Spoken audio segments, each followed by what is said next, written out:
And good morning, everybody. Welcome, Hot Takes Goodman and Haertl. Bruce, how are you this morning? I am well. I'm better than Mariners pitching, which gave up 5 home runs last night.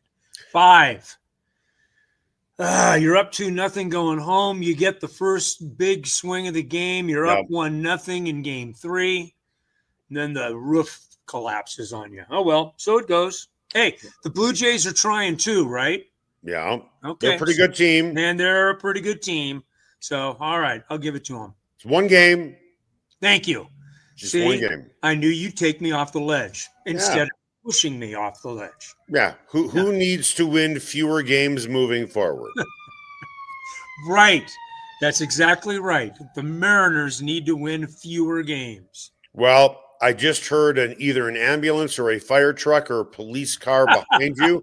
Hopefully it's not going to Seattle to help out the Mariners. No, that happens quite often down here at 100 East Spear, by the way. I've been in that building a few times. Yes, you have. Absolutely. Yeah. It still has the Eric Goodman Sports Studio sign above the wall that everyone touches on their way out to anchor. Anchor like a champion. Right. Yeah. If I'm not mistaken, there's still 4 cubicles in that office, or there's 6? No, they've redesigned it since the Stone Age. When I was there's there. 2, 4, 6. There are 8 pods now, or 8. Wow. Yeah, 8. Are you sitting closest to the TV?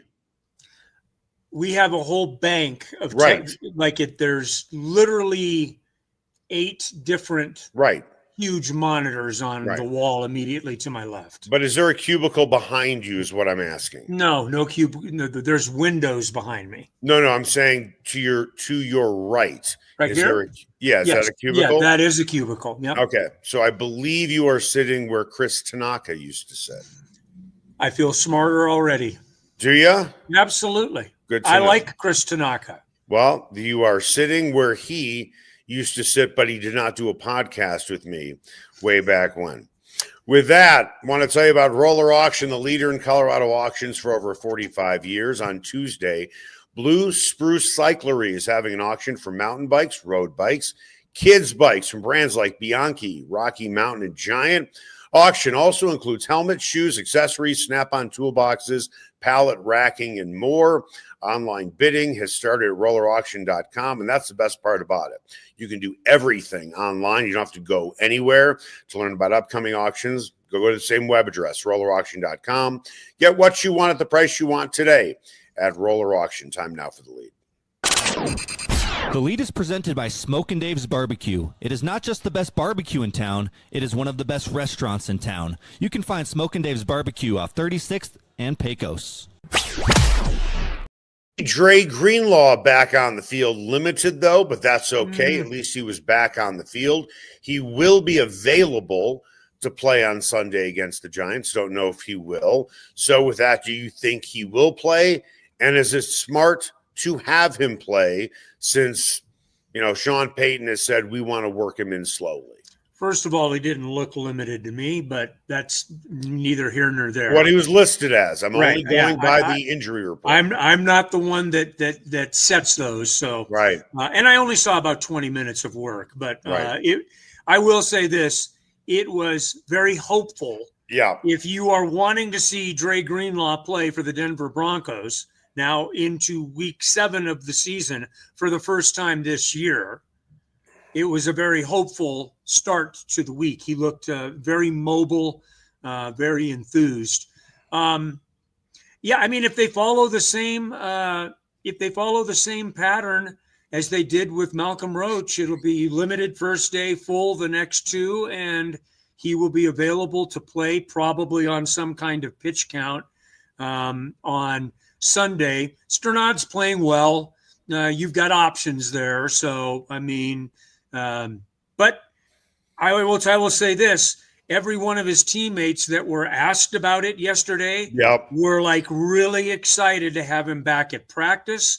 Were effusive about how good he looks. So I think there's a lot of positive motion as it relates to Dre Greenlaw. But I also know that with Dre Greenlaw, that can change in an instant, can't it? right? So there we are. Well, he already had a setback. Yeah. And hopefully there are no more setbacks. I mean, Right. we're hitting the midway point of the season. And if there is another setback, I'm not saying it's going to be a free agent signing that wasn't worth it, because there's still more season to go. Heck, he could have a setback, come back week 14, and then bang, he's a baller, right? Yeah. Strnad has been really good, specifically blitzing. That's where he has been at his best. However, no disrespect to Justin Strnad. Not only can Greenlaw do that well, but the big thing for him is he can cover tight ends. Yes. He can cover running backs. Right. And you're going to need him for certain teams, specifically the Chiefs, even if you believe Travis Kelce isn't what he used to be, and the Broncos still have the Chiefs twice. Yeah, you bring up a good point, and let's expound on it a little bit. You still have 5 division games to play, Right? And those games are going to be Brock Bowers. Yeah, right. He's going to come off. He's going to be available sooner rather than later, and you got to deal with these guys. So yeah, absolutely. I think it will be important to get him back and get him functioning, get him in coverage, and devise packages that allow him to help that defense. Because there's no question, when this guy's playing, he is a different kind of energizer bunny than the ones they already have. And my God, how do you get more energizing than this defense anyway? But Greenlaw plays at a different level of anger than a lot of guys. I think that he could really enhance what is already a phenomenal defense. So we'll see how it goes. He is Hufanga, just closer to the line of scrimmage. Yeah. I mean, in terms of energy, in terms of wanting to, using your words, hurtful intent. Yeah, harmful intent, man. I mean, he's got it. He plays with it, and that doesn't mean that he plays with malice aforethought. No. But he gets to the intersection of a tackle, and he arrives with very harmful intent. Allow me to pretend and role play that I'm a Broncos fan, or I'm a member of the media, watching the Jets game, watching Matt Peart. What the fuck, dude? Another penalty? Then the news comes out a couple of days ago. Oh, thank God this guy is on the IR. Don't want this guy anyway. He is ruining the offense with all these penalties. Then Sean Payton talks to the media. Oh, Matt Peart just happens to have a torn MCL, and he played the entire game, and he didn't even check it out, meaning he didn't talk to the trainers. He played all the way through it. Now the narrative from Broncos fans should be, we definitely want this guy on the roster next year no matter what. Look how tough he is. Or should be that. Probably, look, their offensive line, I think that we can agree. But what I'm asking more so than anything is that everybody, and you can make the case, rightfully so, jump to conclusions that this guy was killing us. He committed 3 penalties, but got injured on the 3rd play of the game. There weren't any penalties before that. Right. I think it's kind of understandable that he was making mistakes because he was thinking about a torn ligament in his knee. Yeah, I mean, be careful about shredding a guy before you know all of the details. Right. My point is you've got to have faith in the team and their ability, their demonstrated ability to build depth in position groups. They've done that on the offensive line. Now, last year, they weren't as challenged as much. McGlinchey missed a few starts. Alex Balchewski filled in very admirably as the right tackle. Looks like he's going to get a chance to do that at the left guard situation, although they've got different options that they can go with. This is not a good room. This is a great room because of the depth that they have. I said this earlier in the week. I was really sorry on a lot of reasons to see what happened with Matt Peart, but more than anything, he got game 1 he had gotten game one out of the way, and I thought that he would be really poised for a big jump in game two, and that was before I had the knowledge of the meniscus. So I mean, look, you got to give the guy his due. Oh, my God. By the same token, he did hurt the Broncos. There's no question about that. But that's not, for me, ever enough to throw the baby out with the bathwater. That's just kind of silly. The reason he's in that offense, Eric, is because he's so versatile. He can play the left tackle. He can play the right tackle. He can play guard. I mean, you know, it's like with I mean, you got to have Palczewski can play different positions. You've got to have guys that can play different positions and be versatile. Anytime that you lose a piece that is versatile, it makes you a worse football team, in my opinion. Yeah. So, all right, let's move into this. For the first time in Broncos history, 2 different players were named AFC Defensive Player of the Week in back-to-back weeks. Nik Bonitto and now Jonathon Cooper. Coop had a pair of sacks, including the game-clinching one against the Jets. Do you think, and it's crazy to think about when you look at great pass-rushing duos in Broncos history, most recently, you know, Von Miller, Elvis Dumervil, Von Miller, DeMarcus Ware, you know, going back to the Orange Crush days. That first year, Bradley Chubb and Von Miller were both double-digit sack guys. So yeah, they've had some good ones over the years, no question. It almost seems hard to believe if I told you 2 years ago that Nik Bonitto and Jonathon Cooper have the potential to go down as by far and away, not even close. They're over the horizon line. And then there's everybody else. To be the greatest sack duo combo in a single season in Broncos history, you would have said what? I would have said right now they are on pace. Hold on, let me finish. Yeah. Right now they are on pace to finish with 36 sacks between the two of them. Yeah, which would put them in the all-time kind of discussion as teammates, as edge rushing teammates. Correct. No, I think 2 years ago at this time, it probably would have been the more I need to see it kind of response. I wouldn't have dismissed it out of hand. Oh, I would have. Really? Well, I don't know. I mean, 2 years ago? 2 years ago, maybe 3 years ago, maybe 3 years ago. 2 years ago, they were you could see it. You could see it with Bonitto a little bit. I mean, you know, he needed to put weight on. He needed to get better setting the edge. He needed to be better against the run.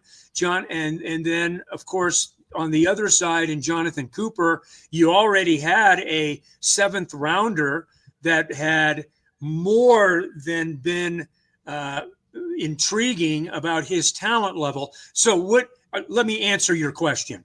No, I mean, I wouldn't have had them to this level, but I don't think I would have been dismissive about it. But I think I would probably say I need to see proof, and I need to see consistent proof. Nobody in their right mind could have seen this coming, that Nik Bonitto is on pace to be the NFL's all-time sack leader. No one could have predicted that, including Nik Bonitto. Then throw in potentially 13 sacks from Jonathon Cooper. And that's the pace he is on right now. To put it into perspective for you, the greatest single-season sack duo of all time is Chris Dolman and Keith Millard in 1989. 39 sacks. Mm-hmm. Okay? Number 2 on that list, meaning trending that way, are Bonitto and Cooper. But let's look at who they'd be ahead of. 1992, Clyde Simmons and Reggie White had 33 sacks, which is a ton. Yeah. But they'd be ahead of them. But here's another one for you, and it's even more impressive. Lawrence Taylor and Leonard Marshall would be 4th on the list now at 32 and a half. So when you look at those names, when you look at those Hall of Famers, and then you look at a second-round pick and a seventh-round pick, it is one of the most unlikely stories potentially in NFL history. Yeah, I think you're right. When I will say this, when I think of Nik Bonitto, you know the image that comes to mind is George Payton on draft day. Yeah. Almost slapping his knees in joy that they were able to pick up Nik Bonitto in the second round. He knew at that, now maybe he didn't know where this thing would go, but he knew what kind of football player he was getting on draft night. And it took a minute, didn't it? I mean, it took a minute for Nik Bonitto to get there.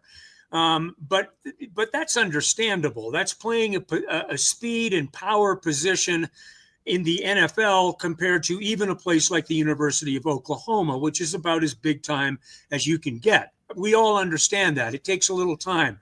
But where they've come right now is, to your point, it's unbelievable. And that doesn't even count Zach Allen, John Franklin Myers, Malcolm Roach, DeAndre Tillman, guys that are going to get sacks here and there. This is a unit with those two anchoring this unit that could set team records in terms of sacks, just especially because of the way and the rate they get after the quarterback. This is an aggressive defense that Vance Joseph has no hesitation leaving the guys in the back to cover and let those guys up front hunt.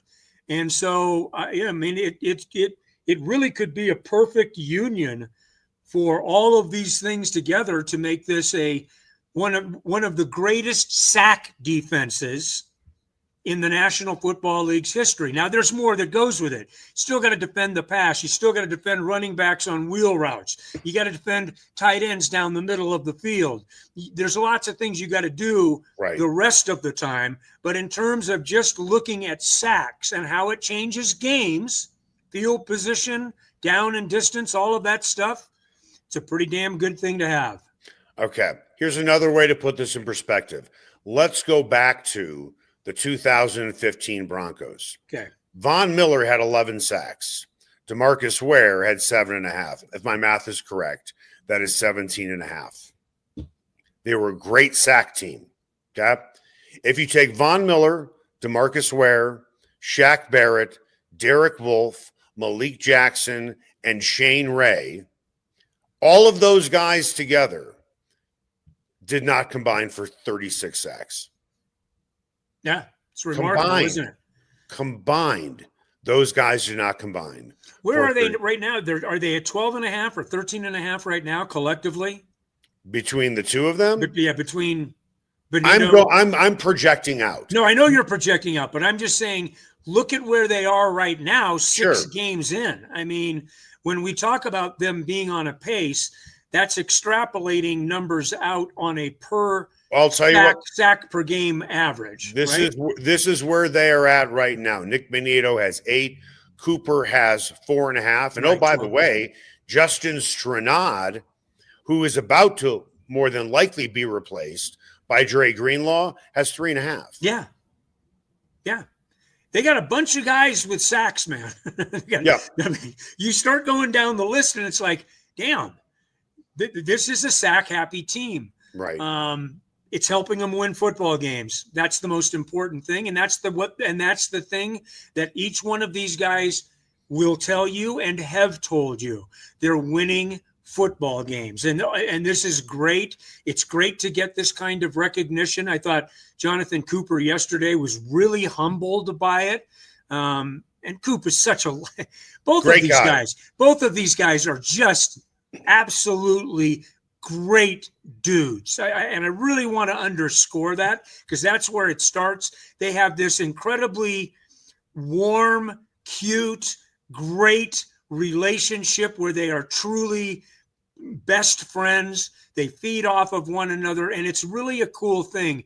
But they are all about wanting to win football games, and this stuff needs to be happening in commission of them winning football games. And right now, it's helping them win games. For anybody watching this podcast, and if somebody ever argues to you about a guy playing in his first season and they want to label that guy a bust or a disappointment, your cautionary tale or your cautionary tales are Nik Bonitto and Garrett Bowles. Neither were even marginal in their rookie seasons. Yeah. They were, if anything, both considered to be disappointments. So, a draft happens. We got to have our draft grades right away. And then after a season is over, this guy is a bust because he was a first-round pick or he's not very good. Sometimes it just takes time for guys to grow. Daniel Jones with the Colts is a perfect example. Yeah. Right? You can think of a lot of examples. Well, how's Baker Mayfield doing for you, right? That's right. Think about Baker Mayfield and where he is, right? Hell, he's an MVP candidate right now. Right. And this is a guy that was borderline in this league. Let's not forget he started the game, Nathaniel Hackett's last start as the head coach of the Denver Broncos. He was teetering at that point playing for the Los Angeles Rams, lest we forget. You never know. I always, you and I are fond, of course, of Coach Snyder and our time that we spent in that program. Coach used to always tell me, anytime that he was asked about, how do you like your recruiting class? He would always say, without hesitation, I'll tell you in 3 years. Right. That was it. And I get, and I understood it then, obviously. But that's not quite the same in the National Football League, where they're a little older and a little more mature, but it is kind of the same sort of thing. And especially at positions like edge rusher, right? Or like left tackle. Those are two positions that you need to learn about your physicality, your speed, your athleticism, how you use it, who you're playing against, how you're playing against them. It takes time. You just don't step on the field usually and just take over in one of those spots. It does take a little time, and both of those guys were really good examples of that. Well, Jonathon Cooper was asked about playing Jaxson Dart.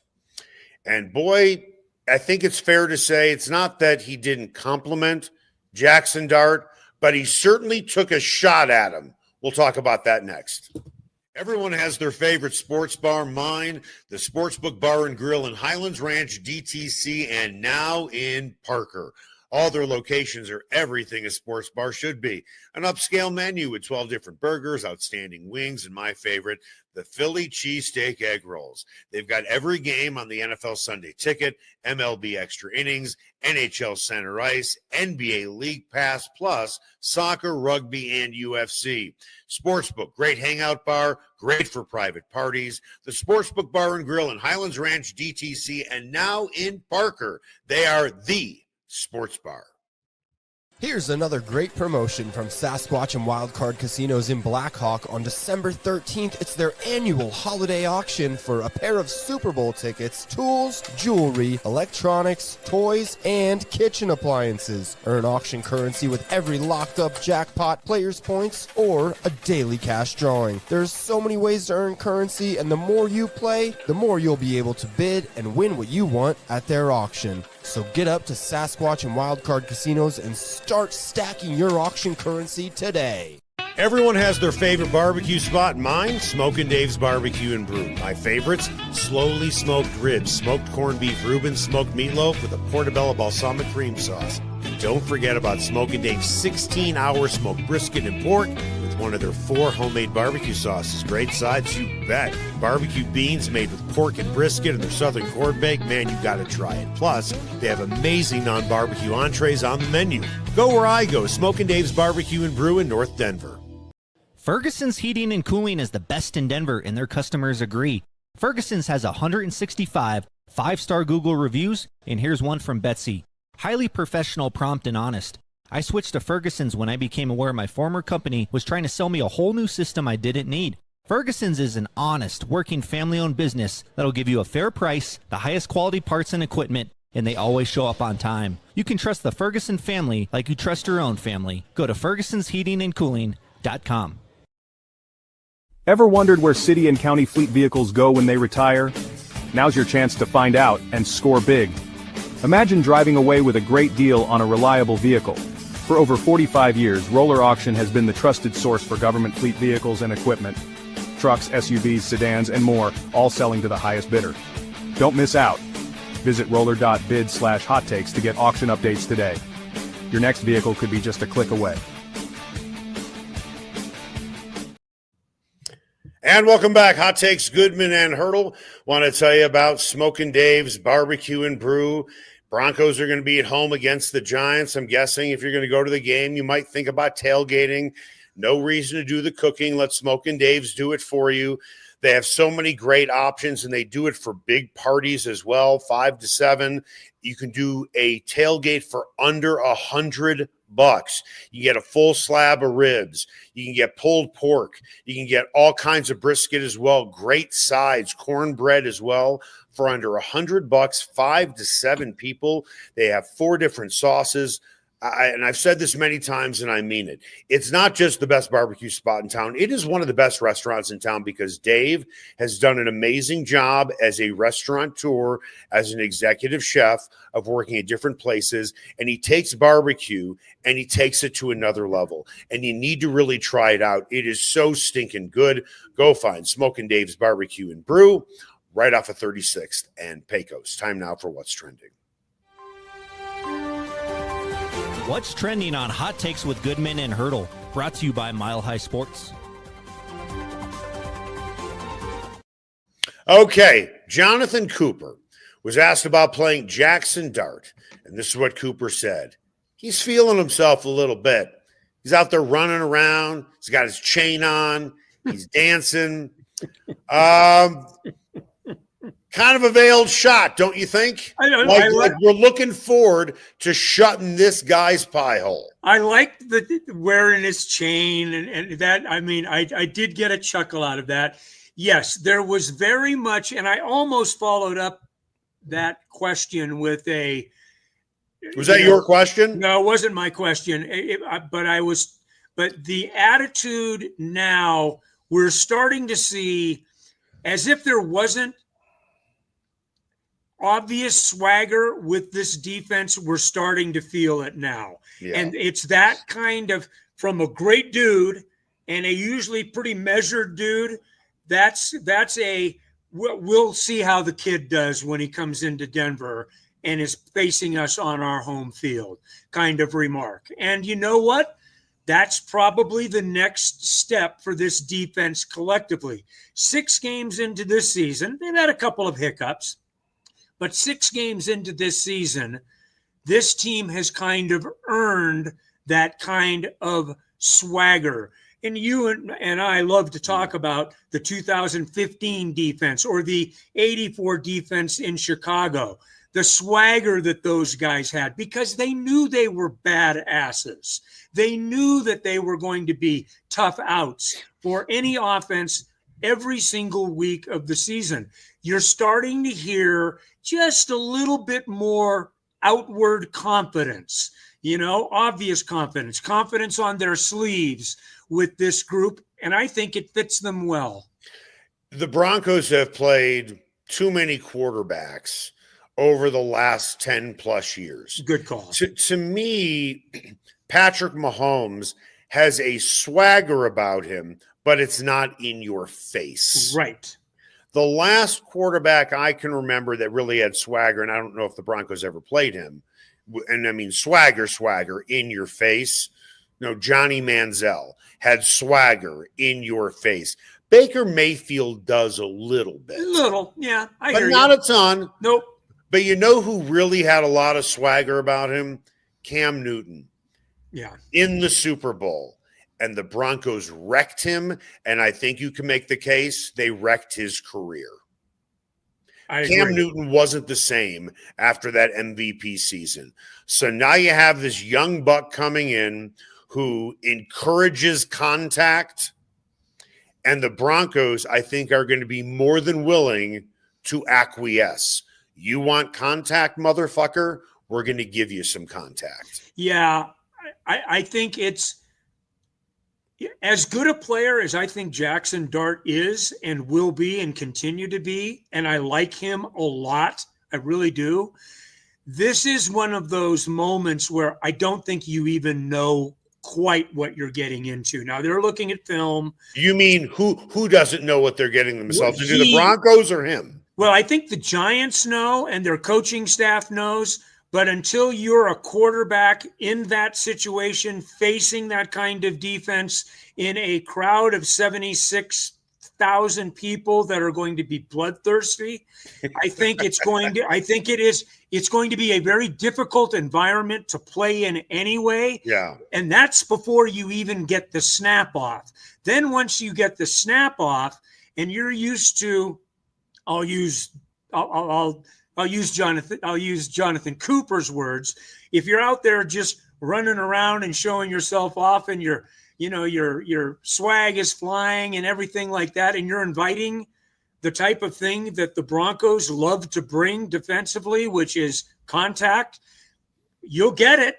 And then we'll see how it all works out. I think it's a lot to ask of a rookie making his third start to come in and command the narrative at Empower Field. I think it's against this defense. This defense has some swagger to it. But Aqib Talib had more swagger than everybody on this defense combined.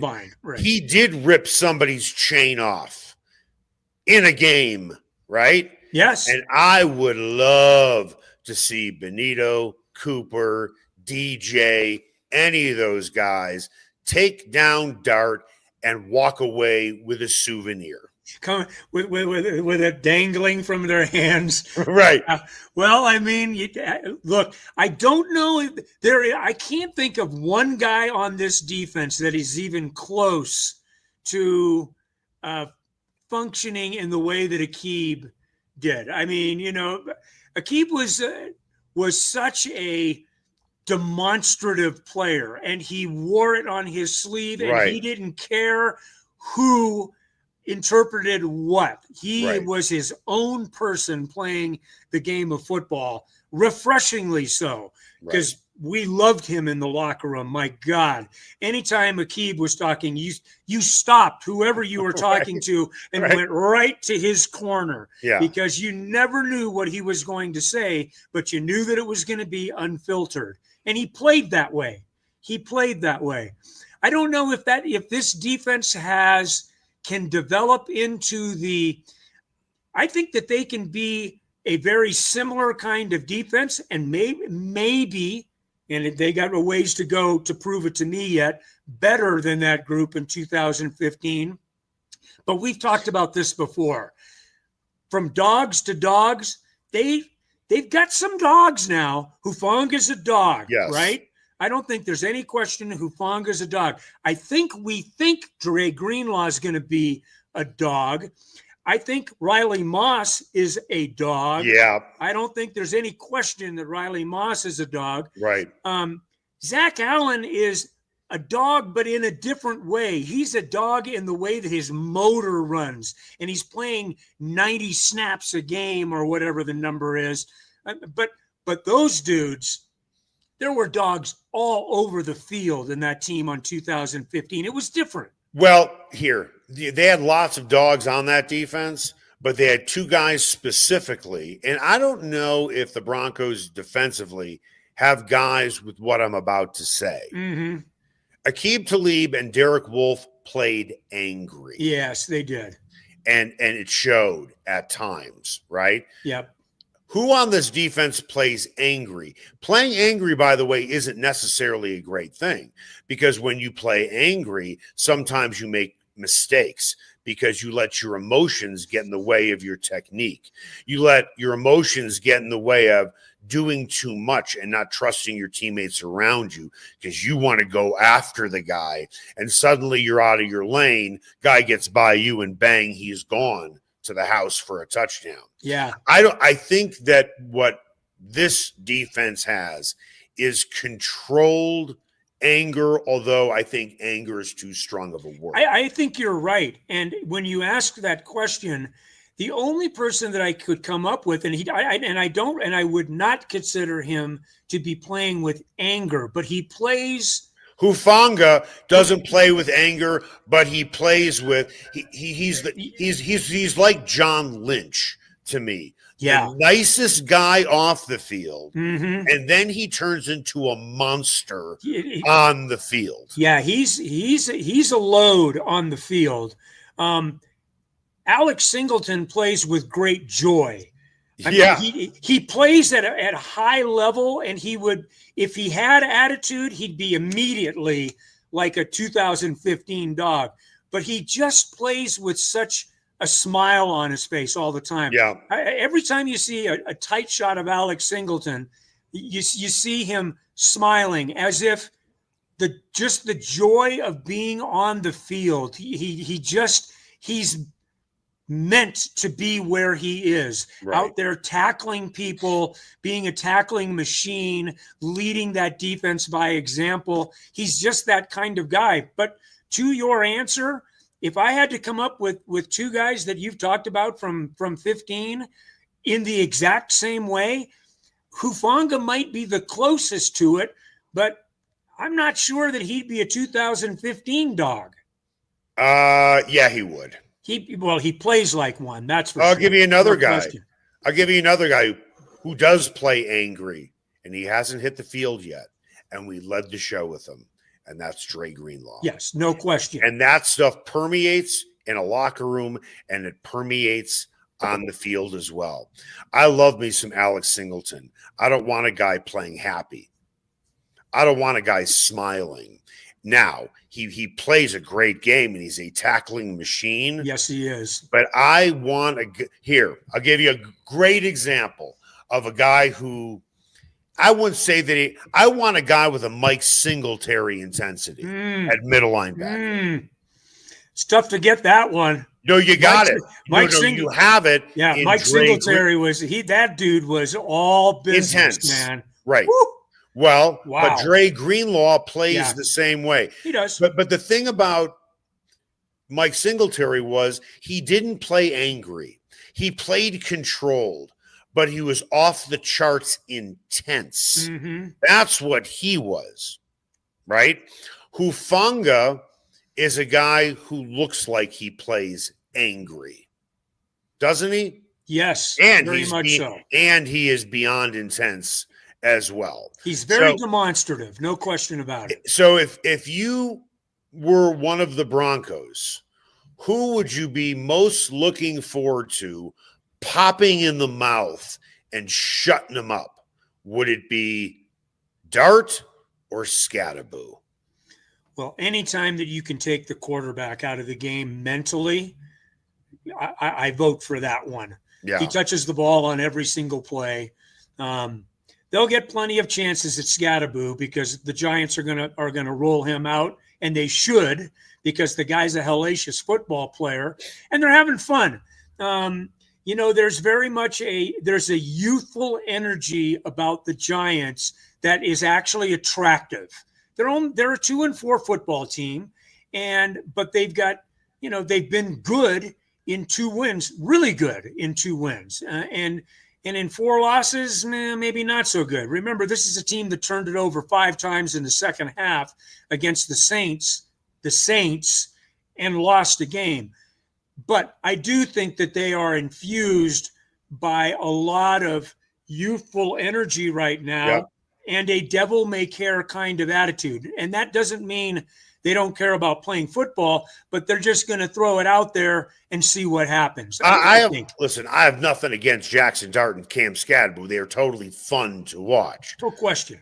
But I want to see someone on that defense go Steve Atwater on Scatterboo. Well, it would probably help. It would.